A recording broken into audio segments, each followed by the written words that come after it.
Good morning, another day, another kalikot on our Versys 650. Meron tayong problema kasi dahil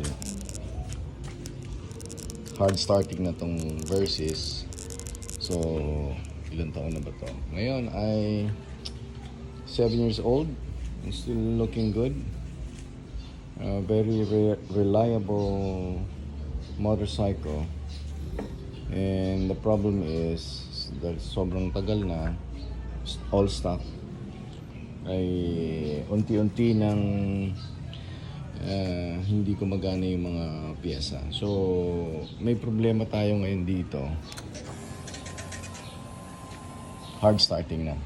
Ibig sabihin, kapag pinipindot ko yung ignition button, ang naririnig lang natin ay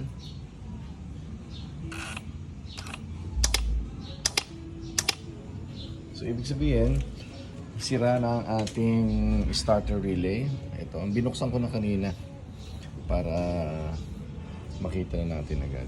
So sa mga naka-Versys, for those who have Versys 650, the location of the starter relay is on the left side of the motorcycle. Tanggalin nyo lang ang inyong panel. Ito, makikita nyo naman ito dito. Panel on the right side, left side rather. And ma-access nyo na kaagad itong starter relay. Ingat-ingatan na hindi magdidikit ang dalawang nut na to dahil direkta siyang nakakonect sa battery. So meron siyang 30 amperes na fuse na kung saan yan nagbibigay ng trigger. In case na magkaroon ng shortage, puputok lang ito. Alright, so sige, umpisa na natin tanggalin ito. Okay, ngayon natanggal na natin yung relay, yung starter relay. Ngayon naman, kailangan gumamit kayo ng Kawasaki genuine products. Kasi ito na, unboxing natin ito. Ito yung replacement na natin. Yan. Yung sira kasi nandoon na. So ngayon, buksan natin to. Kapalit nitong tinanggal natin. Okay, para hindi na tayo mahirapan mag-start. Kasi ang problema dito ay hard starting. Oh, this is made in Indonesia. Part number RC19-015A. Ito, meron tayong 30 amperes na dalawang fuse. In case na magkaroon ng short circuit, dito puputok yan. Okay, so tinanggal na natin dito yan sa ilalim. Dito lang naman ma-access yan, left side of the motorcycle. Ngayon, papalitan na natin. Hindi na natin kailangan tong shroud na to eh.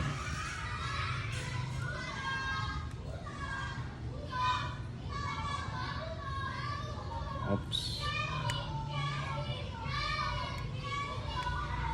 Okay, so yun, ang access natin ay doon sa ilalim.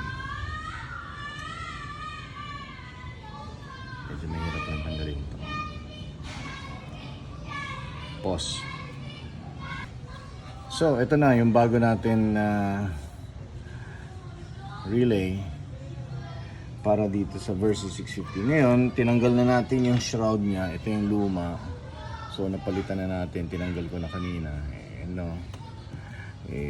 Replace lang natin dyan. Just put it inside. Pasok natin dyan.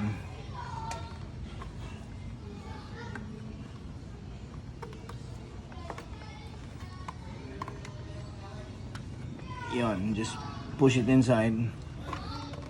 Okay. Ngayon, ito naman yung dust cover niya. Medyo mahirap-hirap lang ipasok to dahil kailangan saktong-sakto yun doon sa loob. Alright.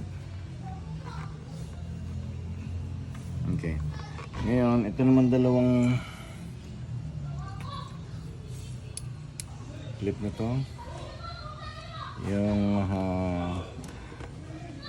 yan. Pasok natin dyan. Okay. Another one. Ito. May nag-away yung mga bata sa center. Pause.